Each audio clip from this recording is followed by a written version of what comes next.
Alfred Adler's birth theory suggests that the position of the middle child, second out of the three, or one of the middle ones, is the most difficult for psychological and pediological analysis.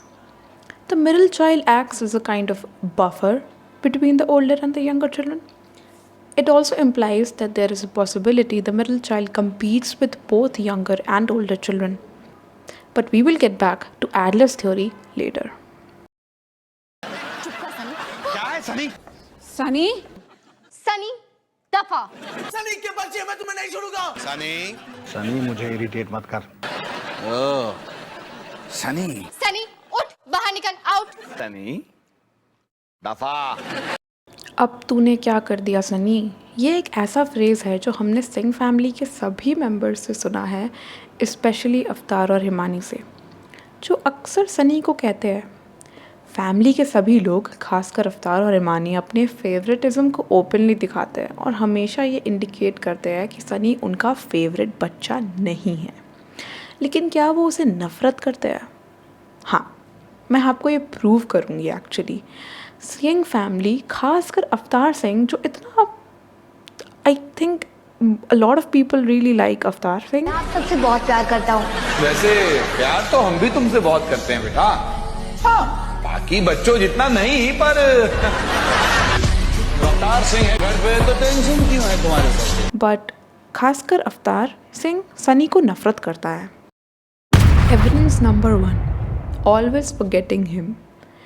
In episode 1 Sunny को multiple बार ignore किया जाता है।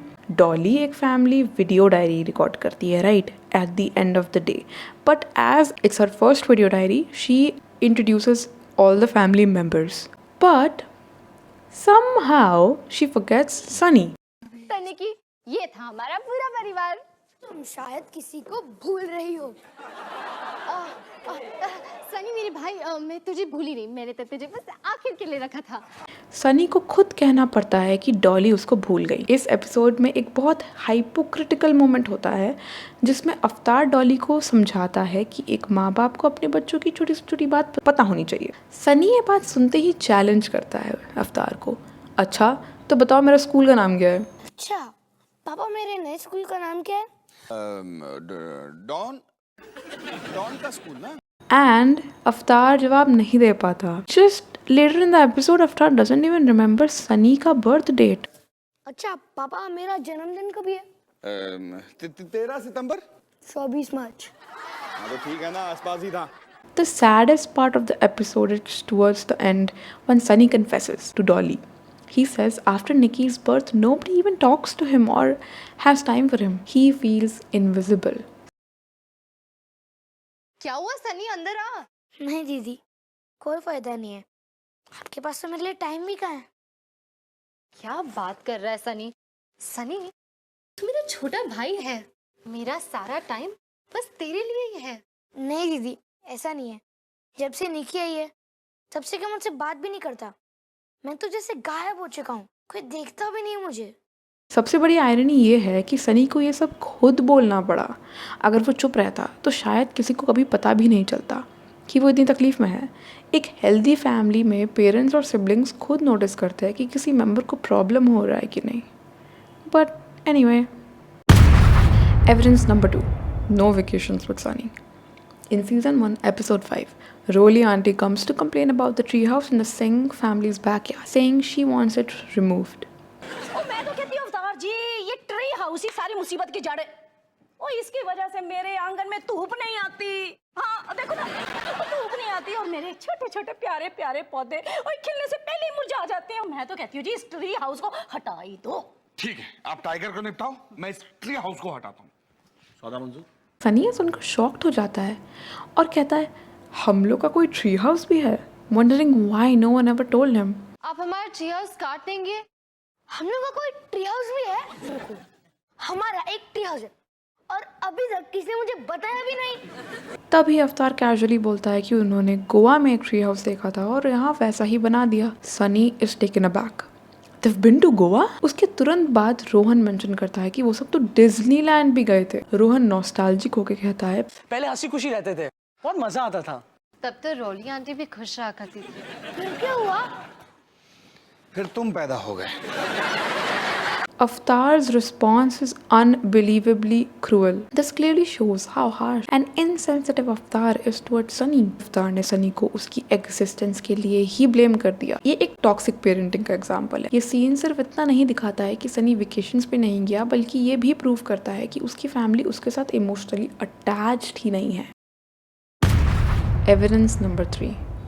Assuming the worst with Sunny. Season 3 episode 58 में एक misunderstanding की वजह से सनी सोचता है कि उसके पेरेंट्स उसको बोर्डिंग स्कूल भेज रहे हैं। इस पनिशमेंट से बचने के लिए वो एक्स्ट्रा नाइस बिहेव करना शुरू कर देता है। पहले ब्रेकफास्ट बनाता है, फिर अपनी मॉम डैड के लिए एक बुके ऑफ फ्लावर्स भी लाता है, which is kind of sweet, but yeah, we know the intentions behind it. That's why it's not so sweet. Because of this, His parents start to doubt him and Himani का सबसे पहला assumption ये होता है कि कहीं सनी ने रोली आंटी का मर्डर तो नहीं कर दिया। आपका बेटा सनी? हाय, मुझे पहले ही लगा था कि कुछ ना कुछ गड़बड़ जरूर है, लेकिन ये तो बहुत बड़ी गड़बड़ लग रही है। रोली आंटी, बड़ी दिनों से रोली आंटी नजर नहीं है। मुझे लगता है कि सनी ने एक माँ के दिमाग में अपने बच्चे के बारे में सबसे पहला थॉट ये आना कि उसने किसी को मार दिया शोज़ की हिमानी सनी को जेन्युइनली नेगेटिव लाइट में देखती है। अगर यही काम रोहन या डॉली करते तो क्या हिमानी उनको भी सस्पेक्ट करती? बिल्कुल नहीं। In episode 71 of the same season Sunny अवतार से एक ज़रूरी बात करना चाहता है, लेकिन अवतार का पहला रिएक्शन क्या होता है? वो बिना सोचे समझे सबसे पहले अज्यूम कर लेता है कि सनी ने कोई बड़ा क्राइम कर दिया। वो स्ट्रेट अप पूछता है, मुझे अब पुलिस से बात करनी पड़ेगी, लॉयर, इंश्योरेंस कंपनी से। अरे अब तूने क्या किया सनी? मुझे किससे बात करनी पड़ेगी? पुलिस वाले से, वकील से, इंश्योरेंस वाले से? तीनों से मत कहना प्लीज, मैं सह नहीं पाऊंगा।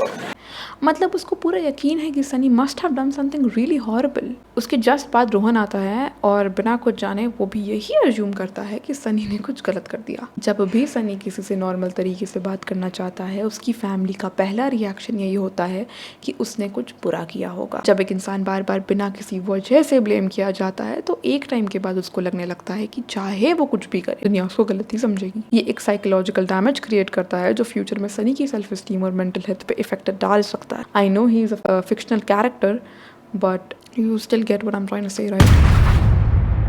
Evidence number 4 forgets to celebrate his birthday party. In season 2 episode 38, we learn that Sunny का birthday party उस साल नहीं हुआ। हमने देखा है कि सिंह फैमिली हमेशा अपने बच्चों के birthday parties अरेंज करती है, लेकिन सनी का पार्टी मलेरिया होने की वजह से पोस्टपोन हो गया था। उसके बाद अगले 6 महीने तक अलग अलग रीजंस की वजह से उसकी पार्टी पोस्टपोन ही होती रही। Himani finally agree to celebrate it now and वो सनी से कहती है, सनी तुम हमारे लिए उतने ही प्यारे हो जितने बाकी बच्चे। लेकिन अवतार का जवाब सिर्फ अच्छा होता है। का बर्थडे तो हमने मनाया ही नहीं। तो चलो अब मना लेते हैं, क्योंकि हमारा सनी भी हमें उतना ही प्यारा है जितने बाकी के बच्चे, है ना?